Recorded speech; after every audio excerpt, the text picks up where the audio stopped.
जय हिंद साथियों, future drops education में आपका स्वागत है। राजस्थान की जलवायु के वर्गीकरण वाली क्लास अपन ने कल ली और वर्गीकरण की अगर दोबारा उसका थोड़ा रिवीजन की बात करें तो राजस्थान के नक्शे के मद्देनजर बात करते हैं तो राजस्थान को मुख्यतः जलवायु में 5 भागों में बांटा गया है। जैसे एक वाला ये शुष्क प्रदेश, ये वाला अर्ध शुष्क प्रदेश, ये उपार्ध प्रदेश और ये आर्द्र प्रदेश और ये अति आर्द्र प्रदेश। 5 भागों में अपन इसको बांट सकते हैं। कल अपन इसके बात की कि शुष्क प्रदेश, अर्ध शुष्क प्रदेश, उपार्ध प्रदेश और आर्द्र प्रदेश और अति आर्द्र प्रदेश। इस प्रकार से अपन इसको मुख्यतः सामान्यतः वर्षा के आधार पर इस आधार पर बांट सकते हैं। उसके बाद में जो सबसे ज्यादा अकॉर्डिंग है वो इस जो राजस्थान का मूल जलवायु वर्गीकरण है उसके जो सर्वाधिक नजदीक है वो किसका है? टिवार्थ का है। टिवार्थ का वर्गीकरण है।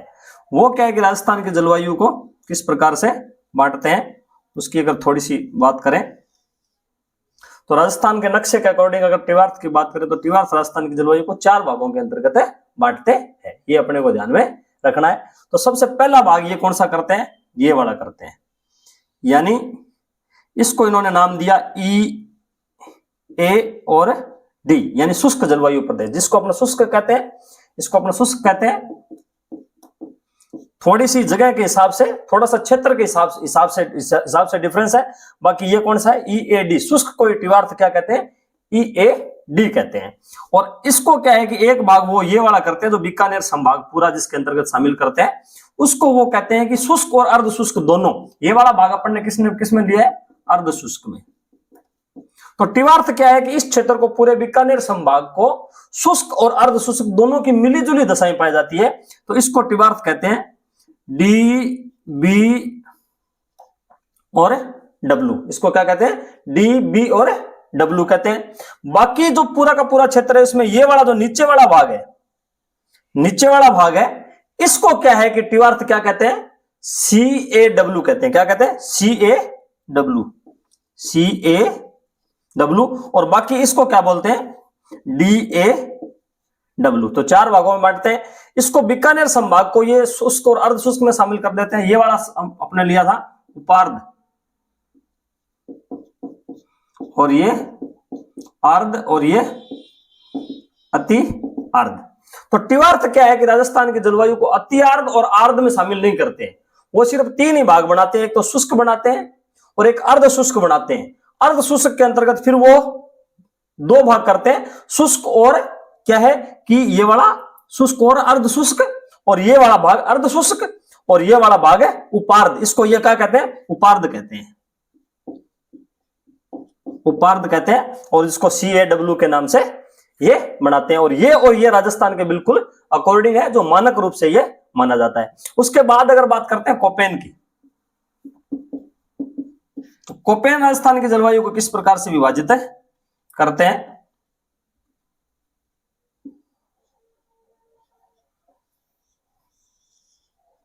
कोपेन की अगर बात करते हैं तो कोपेन भी कितने भागों में बांट करते हैं? 4 भागों में बांटते हैं। और वनस्पति, वर्षा, तापमान तो है ही है और वनस्पति को महत्व देते हैं। ये वर्षा, तापमान तो है ही है और वाष्पीकरण को महत्व देते हैं। 3 चीज ये जोड़ते हैं। कोपेन के जलवायु वर्गीकरण की बात करें तो कोपेन क्या है कि जलवायु का वर्गीकरण किस प्रकार से करते हैं? इस प्रकार से करते हैं।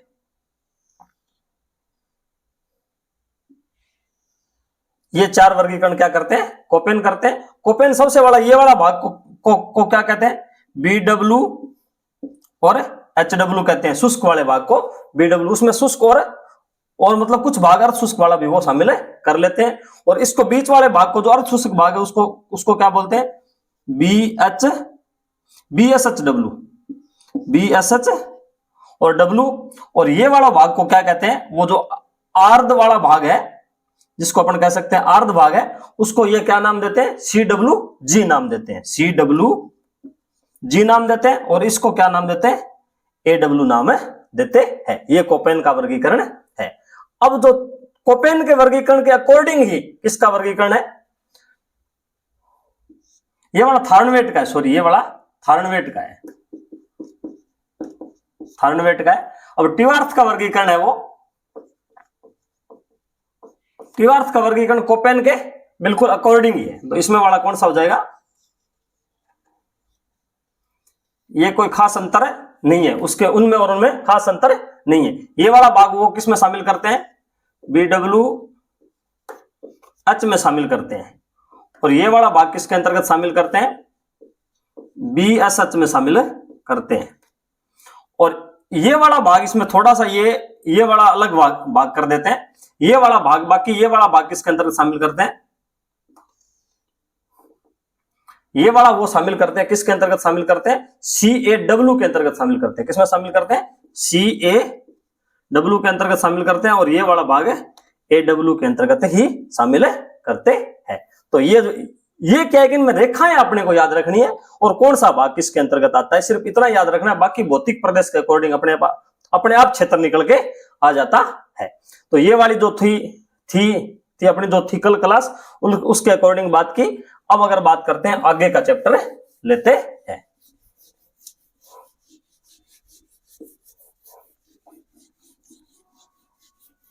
आगे राजस्थान की जलवायु में बात करते हैं तो एक शब्द आता है समवर्षा रेखा। समवर्षा रेखा, तो समवर्षा रेखा किसे कहते हैं कि जो समान वर्षा वाले स्थानों को जोड़ती है वो समवर्षा रेखा कहलाती है। समान वर्षा वाले स्थानों को जोड़ने वाली रेखाएं, यानी कि जो समान वर्षा वाले स्थानों को जोड़ती है वो क्या हो जाएगी, समवर्षा रेखा हो जाएगी। तो राजस्थान के नक्शे के अंतर्गत अगर समवर्षा रेखा की अगर बात करते हैं तो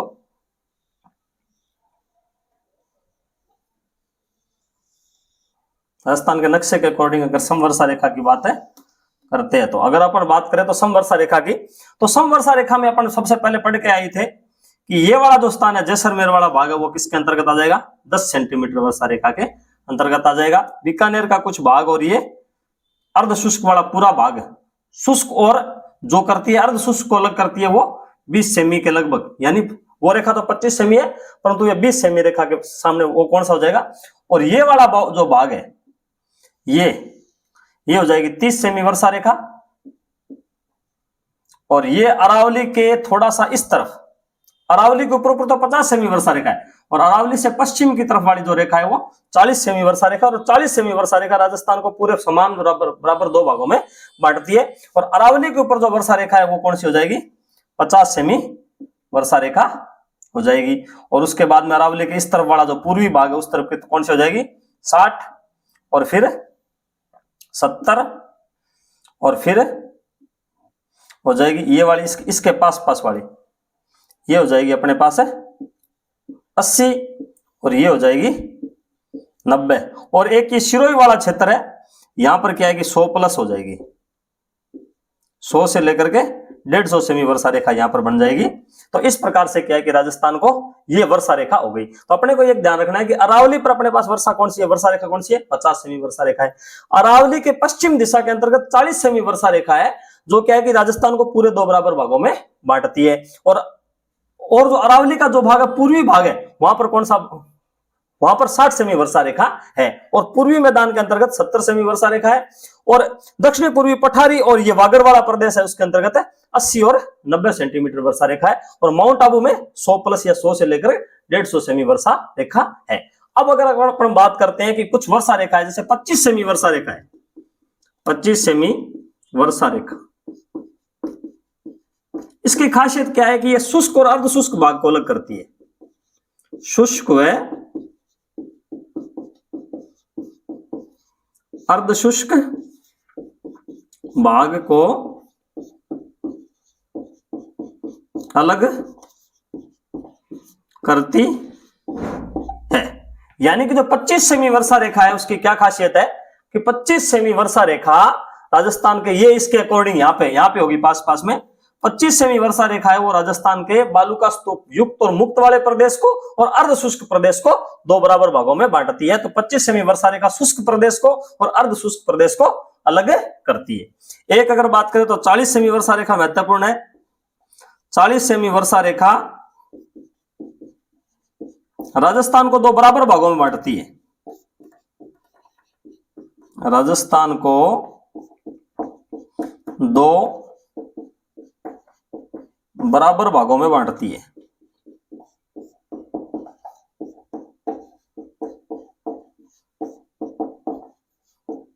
बांटती है। तो 40 सेमी वर्षा रेखा है, उससे क्या है कि राजस्थान के दो भाग हो जाते हैं। और 50 सेमी वर्षा रेखा किस पर स्थित है?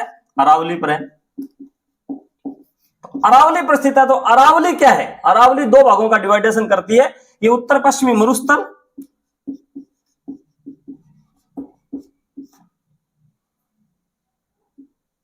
मरुस्थल व पूर्वी मैदान को अलग करती है।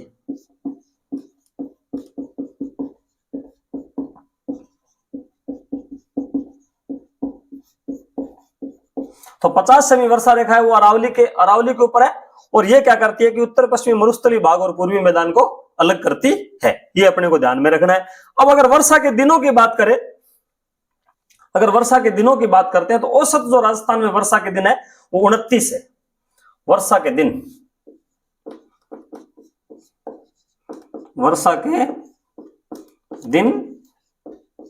औसत, तो राजस्थान में वर्षा कितने दिन होती है? औसत है 29 दिन होती है। ये इंपॉर्टेंट है, फैक्ट है। और सबसे ज्यादा अगर वर्षा दिनों की बात करें तो सिरोही में वर्षा के दिनों की संख्या कितनी है? 40 है।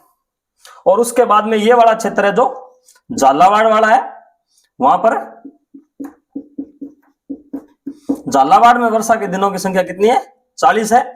और ये जो बांसवाड़ा वाला क्षेत्र है वहां वर्षा के दिनों की संख्या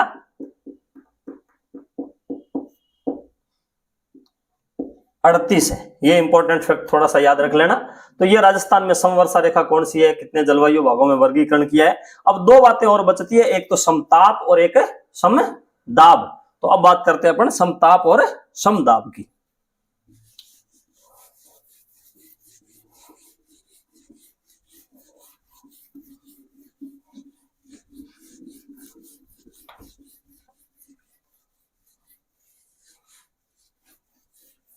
समताप रेखा,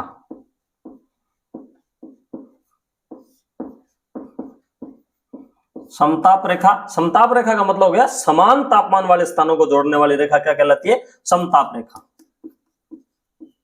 समान तापमान वाले स्थानों को जोड़ती है। तो जो समान तापमान वाले स्थानों को जोड़ती है वो क्या कहलाती है? समताप रेखा कहलाती है। तो समताप रेखा की अगर बात करें तो समताप रेखा 2 महीनों में महत्वपूर्ण होती है।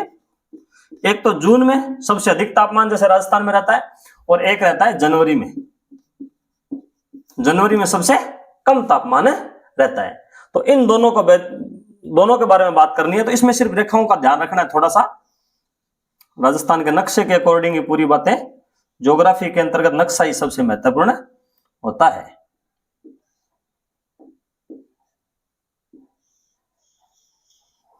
तो नक्शे के अंतर्गत बात करते हैं तो सबसे अधिक तापमान गंगानगर वाला और चूरू वाला ये वाला क्षेत्र रहता है।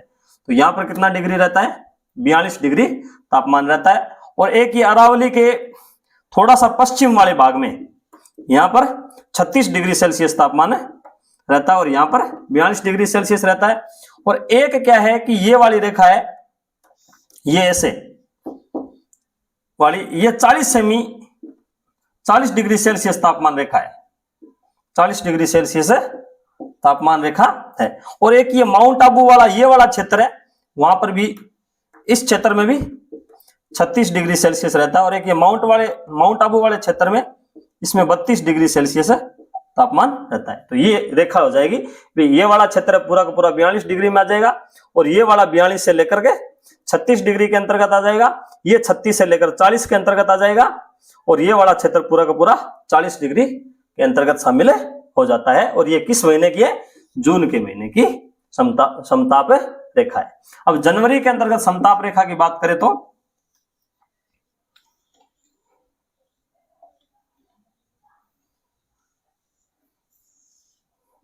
जनवरी के अंतर्गत अगर समताप रेखा की बात करते हैं तो यहां सबसे तापमान, यहां क्या है कि वो शीत लहर यहां पर आती है, तो यहां पर सबसे कम तापमान होता है 6 डिग्री सेल्सियस, और यहां का जो बीच का हिस्सा है और यहां पर होता है 6 से 8 डिग्री सेल्सियस, ये हो जाएगी 8 डिग्री सेल्सियस ये वाला हिस्सा।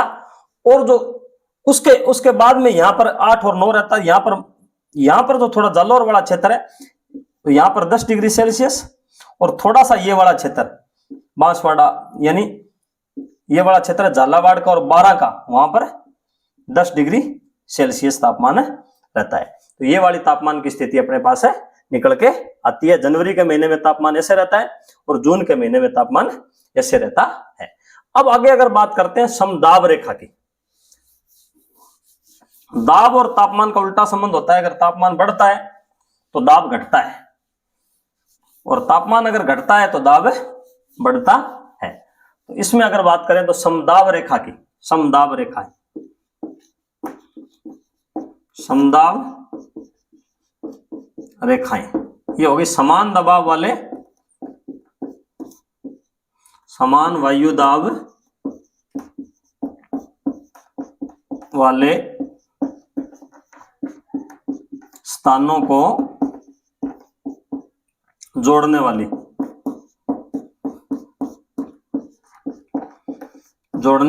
वाली रेखाएं। तो समान वायु दाब वाले स्थानों को जोड़ने वाली रेखाएं क्या कहलाती है? समदाब रेखाएं कहलाती है। तो ये भी अपन क्या है कि एक तो जनवरी में तापमान नीचा रहता है,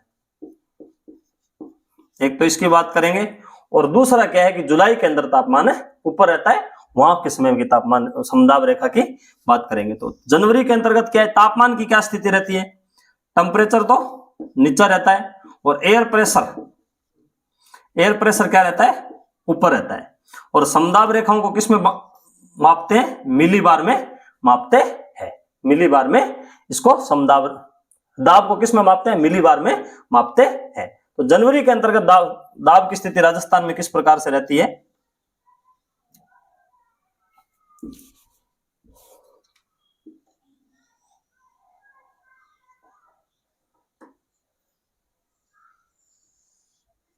अगर समदाब रेखा की बात करते हैं तो जनवरी के अंतर्गत क्या है कि यहां पर तापमान उच्च रहता है।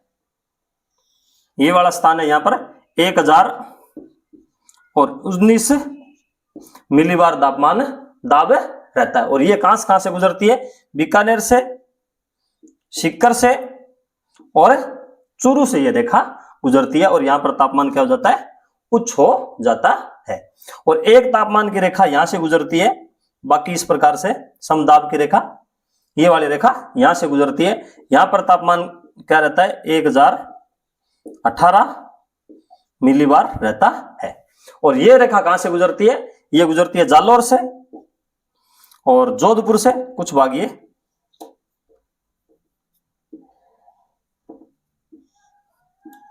जोधपुर से, और ये गुजरती है पाली से, ये वाला पाली हो गया यहां पर पाली, और पाली के बाद में राजसमंद, चित्तौड़गढ़ और झालावाड़ से गुजरती है। फिर राजसमंद, फिर ये चित्तौड़गढ़ और फिर ये झालावाड़ से गुजरती है। ये अपने को ध्यान में रखना है। और उसके बाद में एक समताप रेखा हो जाएगी, समदाब रेखा हो जाएगी जुलाई में। जुलाई में क्या है कि वायुदाब राजस्थान के अंतर्गत सबसे कम रहता है। तो राजस्थान में उस समय क्या रहता है? तापमान क्या रहता है? तापमान तो ऊपर रहता है, और एयर प्रेशर क्या रहता है? नीचे रहता है। अब अगर बात करें तो इसमें में दाब की क्या स्थिति रहती है? वायु दाब की राजस्थान में इसमें निम्न वायु दाब का केंद्र बन जाता है, और इसीलिए मानसून को आकर्षित करता है।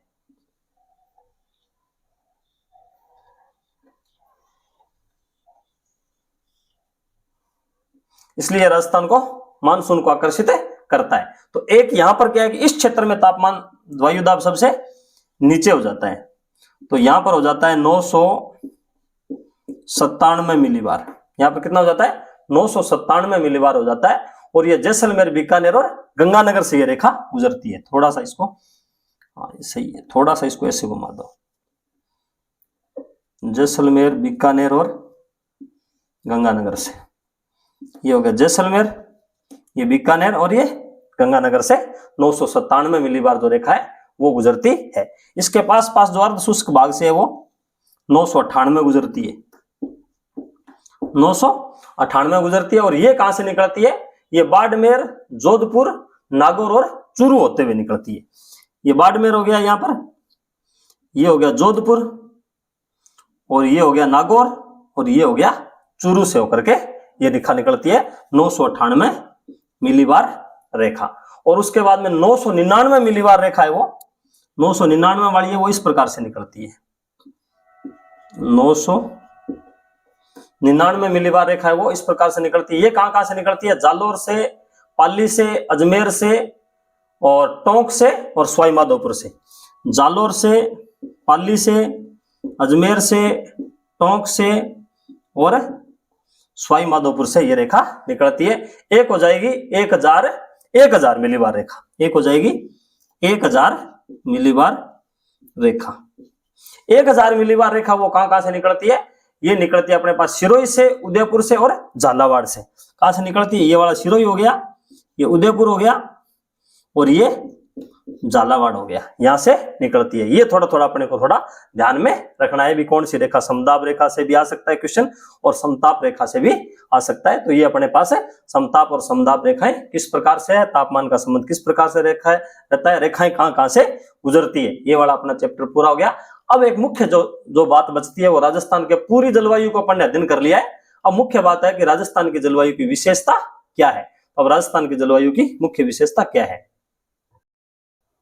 आगे जो महत्वपूर्ण जो अपना टॉपिक था यूआरओ के अंतर्गत जो सिलेबस के अकॉर्डिंग था कि राजस्थान की जलवायु की विशेषताएं। तो जो जलवायु अपन पढ़ के आए हैं उसी में से विशेषताएं निकलनी है, कोई अलग से नहीं है। जो बातें अपन पढ़ के आए हैं, जो पिछले अध्ययन में जितना भी जलवायु के अंतर्गत जो भी अध्ययन किया है वही विशेषता इसके अंतर्गत शामिल हो जाएगी। तो जलवायु की विशेषताएं, राजस्थान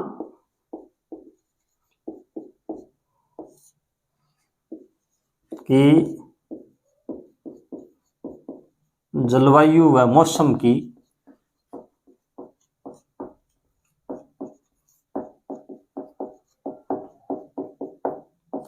विशेषताएं।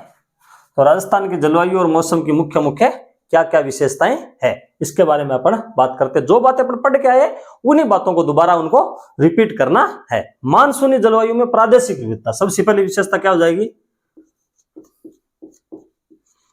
मानसूनी जलवायु में प्रादेशिक विविधताएं। अब अगर बात करें तो पूरे भारत की जो जलवायु है किस प्रकार की है? मानसूनी जलवायु के अंतर्गत आता है। पूरा भारत मानसूनी जलवायु के अंतर्गत आता है।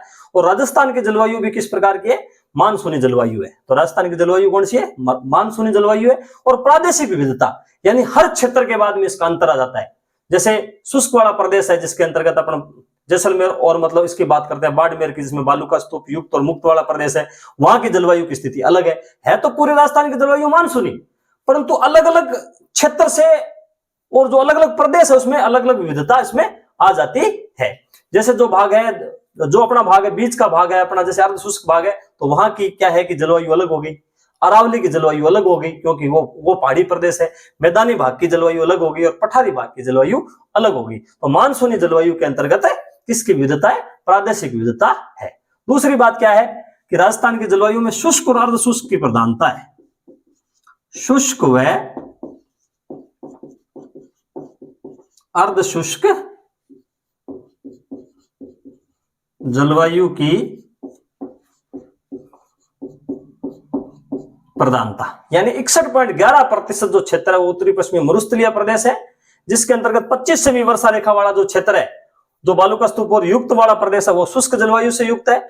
और जो बालू का स्तूप मुक्त प्रदेश है जिसमें नागौरी उच्च भूमि, शेखावटी प्रदेश, घग्गर बेसिन और गोडवाड़ा बेसिन है, तो उसमें क्या है कि अर्ध शुष्क जलवायु की प्रधानता है। तो राजस्थान की जलवायु में किस प्रकार की प्रधानता है? शुष्क और अर्ध शुष्क जलवायु की प्रधानता है।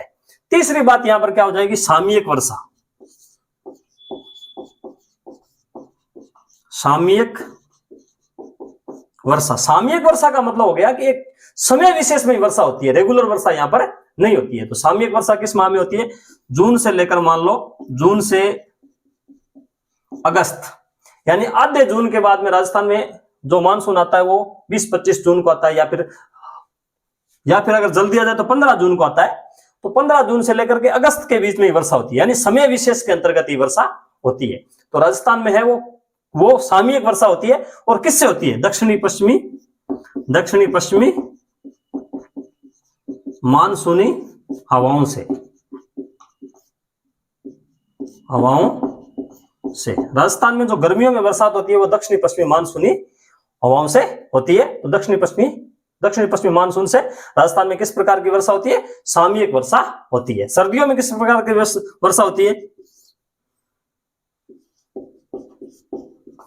सर्दियों में पश्चिमी विक्षोभ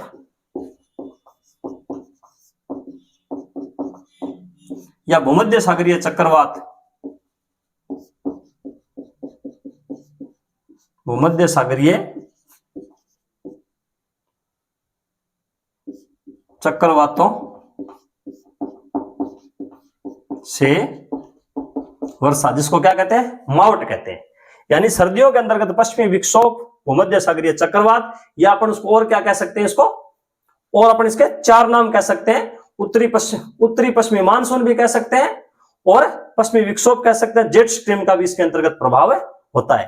तो ये क्या है कि पश्चिमी विक्षोभ से जो वर्षा होती है जिसको मावट कहते हैं। और मावट कब होती है? दिसंबर से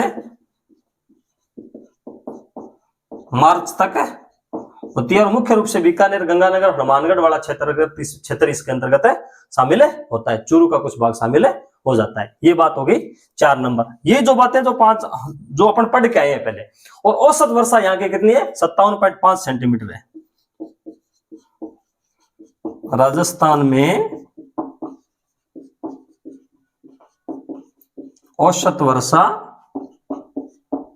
57.5 सेंटीमीटर है। तो राजस्थान की औसत वर्षा वो कितनी है? 57.5 सेंटीमीटर है। और राजस्थान की जलवायु कैसी है? विषम जलवायु है। राजस्थान की जलवायु कैसी है? विषम जलवायु है। विषम जलवायु। तो राजस्थान की जलवायु कैसी है? विषम जलवायु प्रदेश है। राजस्थान क्या है कि विषम जलवायु प्रदेश के अंतर्गत है, शामिल होता है। यहाँ की सम नहीं रहती है, यानी यहाँ की स्थिति बदलती रहती है। तो इस कारण क्या है कि विषम जलवायु प्रदेश के अंतर्गत है, शामिल है। 7वीं विशेषता क्या हो जाएगी? यहाँ पर क्या है कि अपर्याप्त वर्षा, यानी कई बार यहाँ पर वर्षा होती नहीं है।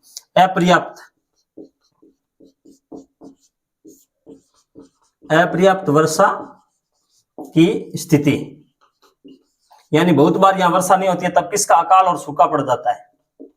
अकाल और सूखा पड़ जाता है। अगर पिछले वर्षों में बात करें तो 1999 में भी काल पड़ा था, सूखे की स्थिति रही थी। 2001 में भी सूखे की स्थिति रही थी। और उसके अंतर्गत अगर और बात करें तो 6 में और 2009-10 में भी सूखे की स्थिति रही थी।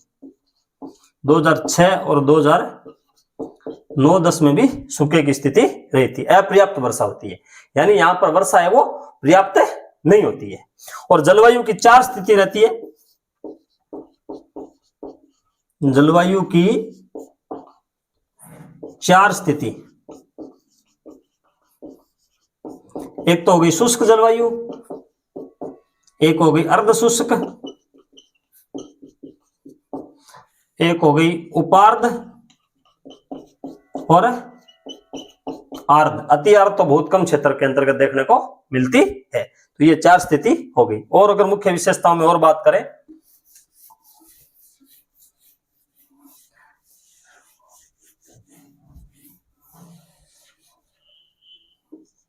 नौ नंबर इसके अंतर्गत अपने पास हो जाएगी वर्षा का वितरण भी असमान है। यानी राजस्थान में सब जगह बराबर वर्षा नहीं होती, कई बार बहुत ज्यादा वर्षा जाता है किस जगह, और फिर कई जगह क्या है कि सूखा ही रह जाता है। तो वर्षा का वितरण है वो असमान है। वर्षा का वितरण असमान है, यानी राजस्थान में वर्षा का वितरण असमान है। और कई बार बाढ़ भी आ जाती है। बाढ़ की स्थिति, कुछ जगह पर बाढ़ की स्थिति की अगर बात करें तो 1975 में सामर में बाढ़ आ गई थी, 1980 में जोधपुर में आ गई थी, 1975 में सांबर जयपुर, 1980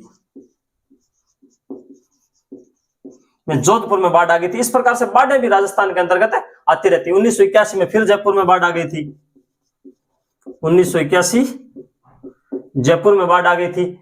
2000 में लूणकरसर में बाढ़ आ गई थी, लूणकरसर बीकानेर में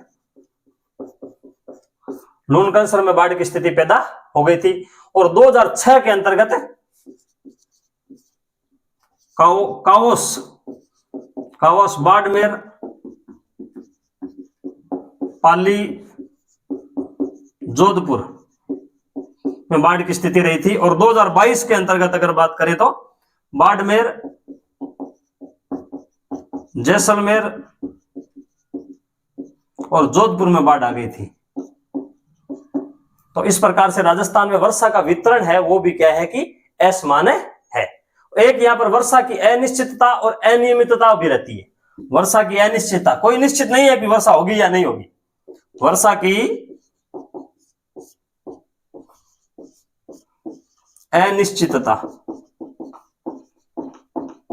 अनिश्चितता भी यहां पर रहती है और अनियमितता भी रहती है, कोई नियमित नहीं है। अनियमितता व खंडवृष्टि, खंडवृष्टि किसे कहते हैं कि एक क्षेत्र पे तो बरसात हो जाती है, 20 किलोमीटर के अंतर्गत ही दो क्षेत्र में तो भयंकर बरसात होती है और मतलब कुछ क्षेत्र बीच के अंतर्गत है वर्षा नहीं रहती है, तो वो क्या कहलाता है, खंडवृष्टि कहलाता है। और यहां पर क्या विशेषता हो जाएगी राजस्थान की जलवायु में, और तापमान की अतिशयता,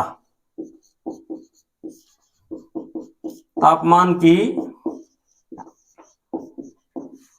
अतिशयताएं, यानी यहां पर तापमान ऊपर रहता है। गर्मियों में तापमान 36 से 42 डिग्री सेल्सियस के लगभग रहता है और सर्दियों में अंतर्गत है 12 से लेकर के 18 डिग्री सेल्सियस तापमान है यहां पर रहता है। तो यहां पर गर्मी लगभग अधिक ही रहती है। और आर्द्रता में अंतर, हर जगह क्या है कि हर जगह समान आर्द्रता नहीं है, आर्द्रता में अंतर, आर्द्रता में अंतर, ह्यूमिडिटी की मात्रा में भी यहां पर अंतर पाया जाता है। और क्या है कि लू का आगमन यहां पर होता है पश्चिम बलोचिस्तान के पठार से,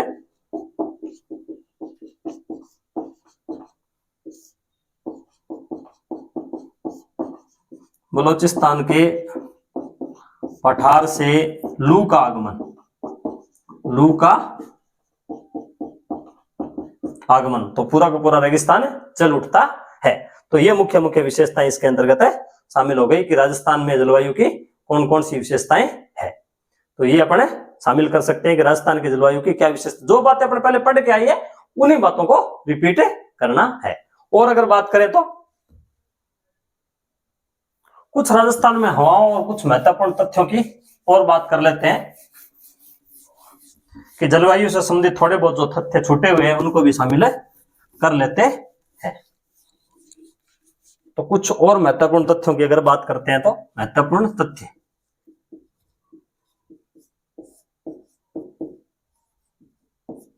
महत्वपूर्ण तथ्यों की बात करते हैं तो तेज आवाज वाली जो पवनें आती है राजस्थान में, अपन पहले भी पढ़ चुके हैं उसको, तेज आवाज वाली पवनें क्या कहलाती है, अरडाव। तो राजस्थान में जो तेज आवाज वाली पवनें कहलाती है वो क्या कहलाती है, अरडाव कहलाती है। और दक्षिण पूर्व से आने वाली तूफान, कई बार दक्षिण पूर्व से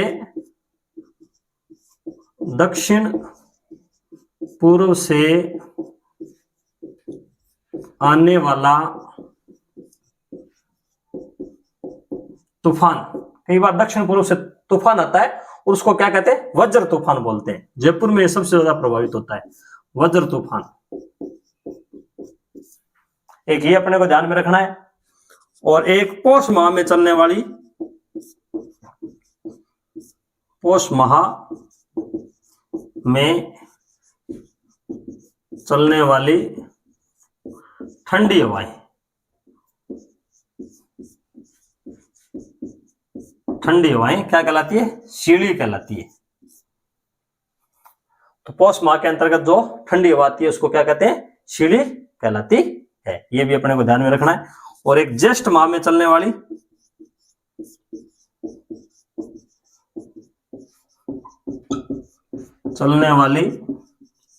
गर्म हवाएं क्या कहलाती है? तवा कहलाती है, जिसको लू भी कहते हैं। और इसको शीढ़ी को शीतलहर भी कहते हैं।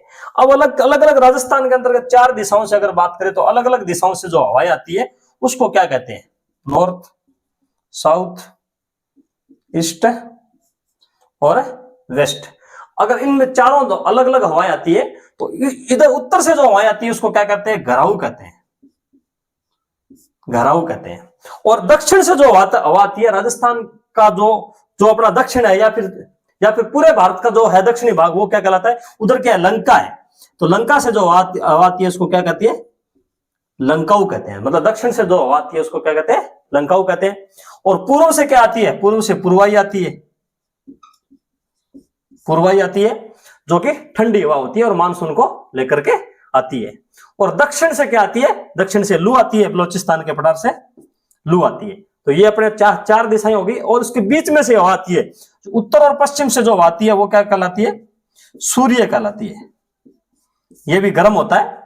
सिर्फ सावन के महीने में एक अच्छा होता है कि एक कहावत है कि सावन में सूरो चाले, सावन में तो सूरो यानी ये वाली हवा चले। सावन में सूरो चाले भादुड़े परवाई, भादुए के महीने में परवाई चले।